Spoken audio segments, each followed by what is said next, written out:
जय किसान दोस्तों, आप सभी का स्वागत है हमारे इस छोटे से YouTube परिवार में। दोस्तों, कल मैंने YouTube पर एक पोस्ट देखी और उसके बाद मुझे लगा कि इस पोस्ट के बारे में मुझे बात करनी चाहिए। वो पोस्ट आपको स्क्रीन पर दिख रही होगी और मैं भी आपको थोड़ा उस पोस्ट के बारे में बता देता हूँ कि उस पोस्ट में #क्लीन मिल्क को सोशल मीडिया पर यूज़ करने के लिए बोला गया है, फेसबुक, ट्विटर और इंस्टाग्राम पर।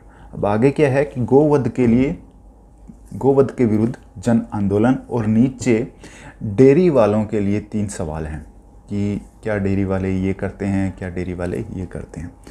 तो इस पोस्ट को देखकर मुझे ये लगा कि इस पोस्ट को देखकर और इस पोस्ट के नीचे जो कमेंट थे वो मैंने पढ़े, तो ये लगा कि कहीं ना कहीं लोगों को इस चीज़ के बारे में पूरी जानकारी नहीं है। तो मैंने सोचा कि इसके बारे में डिटेल में बात करनी चाहिए। मैं इस पर बात क्यों कर रहा हूँ, क्योंकि जिस चैनल पर ये वीडियो आप देख रहे हैं वो चैनल भी डेयरी फार्मिंग को ही डेडिकेटेड चैनल है। मैं खुद किसान के घर में पैदा हुआ हूँ, पशुपालन करता हूँ, तो इन चीज़ों को बेहतर तरीके से समझता हूँ। तो मैंने ये समझा कि इस पर बात करनी चाहिए थोड़ा डिटेल में कि ये चीज़ें आखिर कैसे होती हैं या नहीं होती, या होती हैं तो किस तरीके से होती हैं, क्यों होती हैं। तो मेरा कोई मकसद नहीं है इस वीडियो में पीपल फार्म के अगेंस्ट कुछ बोलने का। सिर्फ मैं उनके द्वारा जो ये पोस्ट की गई है उसका रिप्लाई, इसको थोड़ा डिटेल में यहाँ पर डिस्कस करने की कोशिश करूँगा। तो दोस्तों, इस वीडियो को अपने दोस्तों के साथ, परिवार में ज़्यादा से ज़्यादा शेयर कीजिएगा ताकि आप सभी को इन चीज़ों के बारे में सही पता लग सके। हम किसी चीज़ के बारे में इसलिए नहीं बोल सकते कि हम दूध नहीं पीते हैं तो उसके अगेंस्ट हम बोलें। तो उसके बारे में हमें पूरी जानकारी होनी चाहिए कि वो चीज़ें कैसे होती हैं या फिर क्यों होती हैं। तो दोस्तों, जो पहला सवाल है, इसमें 3 सवाल पूछे गए हैं। अब डेयरी से मतलब क्या है कि जो लोग पशुपालन करते हैं, अब इसमें किसान भी होते हैं, युवा भी होते हैं जो आजकल ग्रेजुएशन करके या फिर इंजीनियरिंग MBA करने के बाद भी इस फील्ड में आ रहे हैं, और लोग बड़े लेवल पर, प्रोफेशनल लेवल पर भी इसको करते हैं। तो डेयरी का मतलब यहाँ ये है। तो यहाँ 3 सवाल पूछे गए हैं। उसमें पहला सवाल क्या है कि डेयरी वाले बूढ़ी गाय भैंस का क्या करते हैं। तो दोस्तों, जो बूढ़ी गाय या भैंस से मतलब ये है कि गाय भैंस क्या है कि 10, 12, 15 बार बच्चा देती है, लगभग साल में एक बार बच्चा देती है। तो जब तक वो बच्चा देती रहती है, दूध देती रहती है, और जब वो कंसीव करना बंद कर देती है उसके बाद दूध नहीं देती, उम्र हो जाती है, यानी कि बूढ़ी हो जाती है। तो उन गाय भैंसों का डेयरी वाले क्या करते हैं, यानी कि जब वो दूध नहीं देती तो उनसे इनकम आती नहीं है, तो वो क्या करते हैं, उन्हें रखते हैं या फिर फर्दर क्या करते हैं। तो यहाँ सबसे पहले बात करूँगा गाय के बारे में। तो दोस्तों, जब गाय दूध देती है तब तक तो ठीक है, लेकिन जब गाय दूध देना बंद कर देती है, चाहे उसमें कोई डिफेक्ट आ गया हो, चाहे वो बूढ़ी हो गई हो, तो उस गाय को एक डेयरी वाला, जिसमें कि किसान, पशुपालन जो भी हैं, डेयरी जब भी मैं बोलूँगा तो ये सारे इसी में काउंट होंगे, तो वो उस एनिमल को अपने पास नहीं रख सकते। अब नहीं रख सकते, उसके बारे में भी मैं आगे बात करूँगा, वीडियो को पूरा देखते रहिएगा। अब नहीं रख सकते तो क्या ऑप्शन है। तो दोस्तों, क्या होता है कि जो लगभग 10% किसान हैं और या फिर जो डेयरी वाले हैं, वो ऐसी गायों को रखते हैं जब तक वो जिंदा हैं, उनकी सेवा करते हैं, मानवता के हिसाब से मान लीजिए, या फिर उनसे लगाव मान लीजिए, जो भी है। जब वो गुजर जाती हैं, एक्सपायर हो जाती हैं, तो उन्हें दफना देते हैं। उसके बाद जो बाकी बचती हैं उनका क्या होता है। तो जब लगभग 90% जो गायें बची हैं, तो उन्हें क्या है कि जब वो दूध देना बंद कर देती हैं, तो डेयरी वाले क्या है कि जो गौशालाएं होती हैं, सरकार द्वारा चलाई जाती हैं, सरकार उन्हें ज़मीन देती है, सरकार उन्हें हर एक पशु के पीछे खर्चा देती है, तो वहाँ छोड़ने की कोशिश की जाती है। कोशिश इसलिए कह रहा हूँ क्योंकि वो लोग आजकल सभी पशुओं को नहीं रखते हैं, उन्होंने भी इस चीज़ को धंधा बना लिया है। आगे डिटेल में हम बात करेंगे। तो वहाँ कोशिश की जाती है, जेब से पैसा भी दिया जाता है कि इसकी जो भी खर्चा होगा वो देने के लिए तैयार होते हैं, फिर भी उन पशुओं को कई बार नहीं रखा जाता। तो फिर डेयरी वालों के पास कोई ऑप्शन नहीं बचता, क्योंकि वो उस पशु की देख रेख नहीं कर सकते और गौशाला वाले रखते नहीं हैं। तो एक ही ऑप्शन है कि वो उसे खुला छोड़ देते हैं गलियों में घूमने के लिए, या फिर जो शहरों में या फिर गाँवों में आप जो आवारा पशु देखते हैं वो लगभग वहीं से आते हैं, क्योंकि सीधा ऊपर से तो कोई टपकेगा नहीं, तो ये चीज़ें वहीं से होती हैं। अब बात करें बूढ़ी भैंस का क्या होता है। तो दोस्तों जो बूढ़ी भैंस है, जैसे कि मैंने पहले बताया, कुछ डेयरी वाले हो सकते हैं कि उनकी सेवा करें, बाद में जब वो एक्सपायर हो जाएं तो उन्हें दफना देते हैं। लेकिन मोस्टली क्या होता है कि बूढ़ी भैंस कटने के लिए बिक जाती हैं। यानी कि अगर बूढ़ी भैंस है या फिर पहले ही उसमें कोई डिफेक्ट आ गया है, दूध नहीं देती है, तो वो 30 से 35-40 हज़ार तक वेट के हिसाब से हो रहता है, तो वो बिक जाती हैं। तो जो डेयरी वाले हैं वो डायरेक्ट उन्हें नहीं काटते, इनडायरेक्टली यानी कि वो कटने के लिए ही जाती हैं। तो ये होता है गाय भैंसों के साथ जो बूढ़ी हैं या जो दूध नहीं देते। जो दूसरा सवाल है वो ये है कि डेयरी वाले नर गाय और नर भैंस के बछड़े का क्या करते हैं। तो दोस्तों सबसे पहले बात करते हैं गाय के नर बछड़ों के बारे में।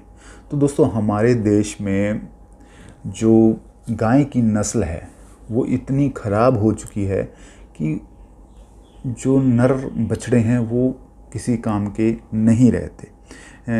देसी विदेशी नस्लों को इतना मिक्स कर दिया गया है कि जो नर बछड़े हैं वो बाद में ना तो ब्रीडिंग के काम आते हैं ना किसी और काम के, और जो अच्छी नस्ल के बछड़े हैं वो ब्रीडिंग के काम आते हैं, उन्हें अच्छे से पाला पोसा जाता है और बाद में फर्दर ब्रीडिंग के लिए यूज़ किए जाते हैं। इसके बाद कुछ बछड़ों का यूज़ आज भी खेती में बैलों के रूप में भी किया जाता है कहीं कहीं, और बैलगाड़ी के रूप में किया जाता है, और जो बाकी बचते हैं उन्हें वही है गौशालाओं में देने की कोशिश की जाती है। लेकिन अगर वो भी नहीं रखते तो फिर डेयरी वाले के पास कोई ऑप्शन नहीं है, वो उन्हें खुला छोड़ देते हैं, वही गलियों में, शहरों में, गाँवों में घूमते रहते हैं, हाईवेज़ पर एक्सीडेंट होते रहते हैं, तो वो चीज़ें होती रहती हैं। अब दूसरा, भैंस के नर बछड़ों का क्या किया जाता है। तो वही है कि अगर अच्छी नस्ल के हैं तो ब्रीडिंग के लिए यूज़ किए जाते हैं। गाँवों में आज भी कुछ कटड़ों का यूज़ बैलगाड़ी के रूप में किया जाता है। जो भैंस का बछड़ा है, नर बछड़ा, उसे कटड़ा भी बोला जाता है। और जो बाकी बचते हैं, जब स्टार्टिंग में क्या है कि 6-8 महीने तक भैंस उस कटड़े के बगैर दूध नहीं देती, बाद में जब भैंस का लगाव उससे हट जाता है तो वो डेयरी वालों के लिए कोई काम का नहीं रहता, तो उसे बेच दिया जाता है। वही कटने के लिए जाते हैं तो 8-10 हज़ार में एवरेज बिक जाता है, वेट के हिसाब से बिकता है, कम में भी हो सकता है, ज़्यादा में भी हो सकता है।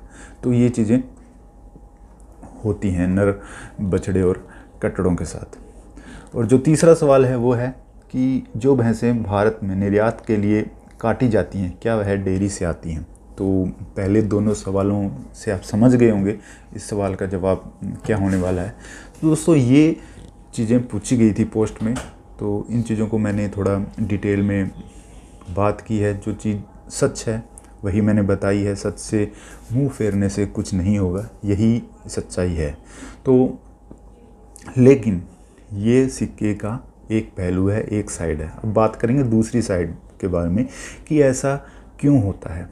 ठीक है, ऐसा करने के लिए डेयरी वाले क्यों मजबूर होते हैं। जिन गाय भैंसों को वो इतने पैसा लगाकर ख़रीद के लाते हैं, आजकल जो भैंस है, एक नॉर्मल भैंस 90,000 1 लाख के बगैर नहीं आती, गाय 50-60 हज़ार के बिना नहीं आती, और उन्हें फिर बाद में वो इस तरीके से देने के लिए मजबूर क्यों हो जाते हैं। हालांकि वो दूध नहीं देती, लेकिन फिर भी एक लगाव बन जाता है, क्योंकि मैं इस फील्ड से हूँ तो मुझे पता है। तो फिर भी ऐसा करने के लिए वो क्यों मजबूर हो जाते हैं, तो इसके कारणों पर हम बात करेंगे। तो जो सबसे पहला कारण है वो ये है कि जो भैंस का दूध है, अब अगर डेयरी कर रहे हैं तो इनकम के लिए की जाती है, पशुपालन इनकम के लिए किया जाता है कि 2 पैसे कमाए जाएं, और इनकम होती है दूध बेचकर। तो जो भैंस का दूध है वो ऑन एवरेज 45 से 50 रुपीज़ पर केजी के हिसाब से बिकता है।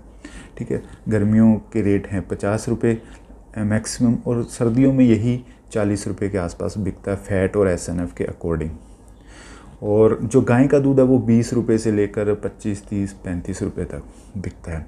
और इस दूध को पैदा करने में, यानी कि इस दूध को निकालने में, गायों को चराने में इलेक्ट्रिसिटी, वाटर और लेबर का जो भी खर्चा है, उस खर्चे को जोड़ें तो प्रोडक्शन कॉस्ट लगभग 60-70% आती है। यानी कि 50 रुपये अगर दूध बेच रहे हैं तो उसकी कॉस्ट 30-35 रुपये पड़ती है। अब 50 रुपये बेचने के बाद 35 रुपये खर्चा है उस पर, तो 15 रुपये उस डेयरी वाले को पर केजी के हिसाब से बचते हैं।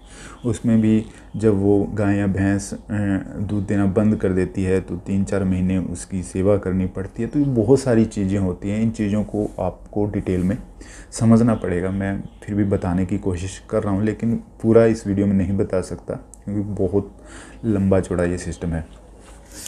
तो जब इतना कम मार्जिन है इसमें डेयरी वालों के लिए, फर्दर कंपनी वाले काफ़ी कमा जाते हैं, तो इस पैसे में वो अपनी रोजी रोटी चलाएं या फिर ऐसे पशुओं को रखें जो दूध नहीं देते हैं, जिनको रखने में काफ़ी बड़ा इंफ्रास्ट्रक्चर चाहिए, लेबर चाहिए, बहुत खर्चा होता है खाने पिलाने में।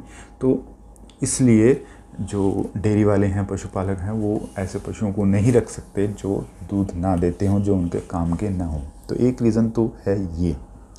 दूसरा रीज़न ये है छोड़ने का कि जो गौशालाएं बनी हुई हैं, गौशालाएं इसीलिए बनाई जाती है, सरकार गौशालाओं को सरकारी ज़मीन इसीलिए प्रोवाइड करवाती है, उनको पैसा इसलिए देती है कि वो आवारा पशुओं को रखें।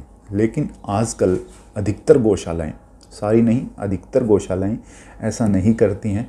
वो भी सिर्फ काम के पशु, यानी कि जो दूध देते हों या फिर जो बीमार ना हो, ऐसे पशु रखते हैं।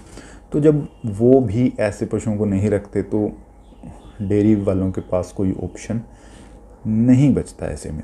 तो ये चीज़ें होती हैं इस तरीके से।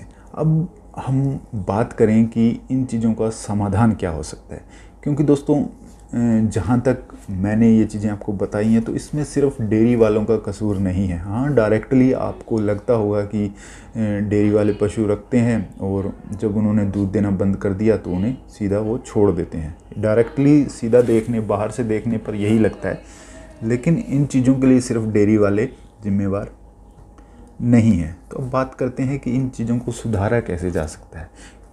तो दोस्तों, सुधारने के लिए क्या है कि सबसे पहला जो पॉइंट है वो ये है कि दूध के रेट बढ़ाए जाएं। अब एक छोटा सा एग्जांपल देना चाहूँगा कि एक SNF और फैट के अकॉर्डिंग जो दूध अमूल कंपनी किसान से 45 रुपये किलो खरीदती है, उसे वो 60, 61, 62 रुपये किलो के हिसाब से बेचती है। तो यानी कि वो पैसा क्या है कि जो प्रॉफिट है वो डेयरी वालों को नहीं मिल पाता।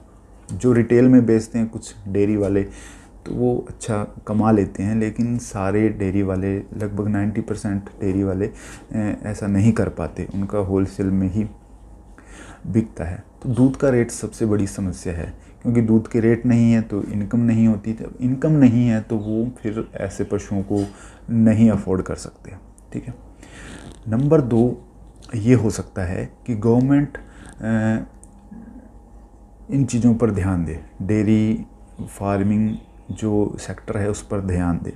इसमें एक सेक्स सीमन होता है, यानी कि जो अभी भी यूज़ किया जाता है लेकिन काफ़ी महंगा होता है और काफ़ी किसानों को इसके बारे में, किसानों को या डेयरी वालों को नॉलेज भी नहीं होती, तो और काफ़ी जगह पर अवेलेबल भी नहीं होता। वो होता क्या है कि उस सीमन से क्या है कि लगभग 90% फीमेल काफ़ी पैदा होता है गाय या भैंस के। तो उससे क्या है कि अगर इन चीज़ों पे काम किया जाए प्रॉपर तरीके से तो क्या है कि जो मेल काफ की समस्या है वो ख़त्म हो सकती है। ठीक है।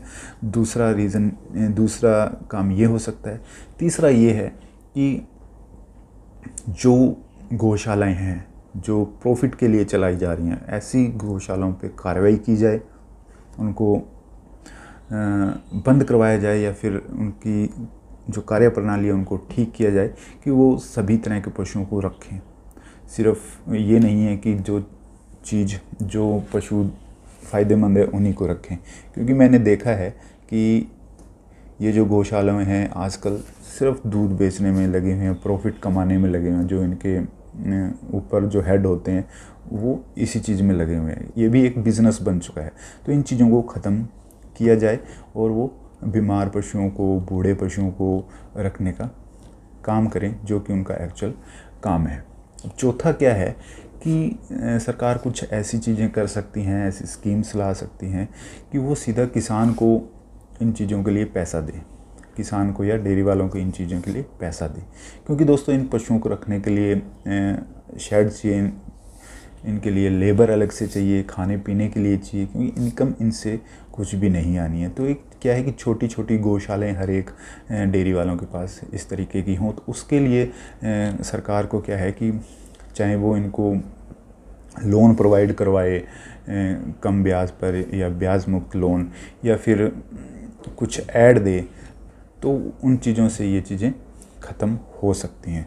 तो इसके अलावा इस चीज़ का कोई वो नहीं है, क्योंकि अगर ये चीज़ें नहीं होती हैं तो अकेले डेयरी वाले कुछ नहीं कर सकते। उनके भी भगवान ने पेट लगाया है, तो वो भी दो पैसे कमाने के लिए, अपने बच्चों को अच्छा जीवन देने के लिए ये काम कर रहे हैं। हम डेयरी वालों को अकेला इस चीज़ के लिए जिम्मेवार नहीं ठहरा सकते। जहाँ दूसरी तरफ आज के टाइम में लोग अपने माँ बाप को नहीं रखते हैं घरों में, जो माँ बाप उन्हें पढ़ा लिखा कर बड़ा करते हैं, पैदा करते हैं, उन्हें अच्छे संस्कार देते हैं, अपने पैरों पे खड़ा करते हैं, वो भी उन्हें घर से निकाल देते हैं। वो लोग इधर उधर घूमते रहते हैं, धक्के खाते रहते हैं, वृद्धाश्रमों में पड़े रहते हैं। तो ये तो फिर भी जानवर है। तो दोस्तों यही मैं आप तक मैसेज पहुंचाना चाहता था कि ये चीज़ें आप सिर्फ एक चीज़ को देखकर किसी चीज़ का डिसीजन न लें। आप पूरी सिस्टम को समझें कि ये चीज़ें क्यों होती हैं, और मिलजुल कर इस चीज़ पर काम किया जा सकता है। तो दोस्तों अगर इन चीज़ों के बारे में मेरे विचार आपको जैसे भी लगे हों, जो भी आपकी प्रतिक्रिया हो, या आप कुछ सुझाव देना चाहते हैं, कुछ भी कहना चाहते हैं, तो नीचे कमेंट बॉक्स में ज़रूर लिखिएगा। मैं आपका हर एक कमेंट पढ़ने वाला हूँ। धन्यवाद।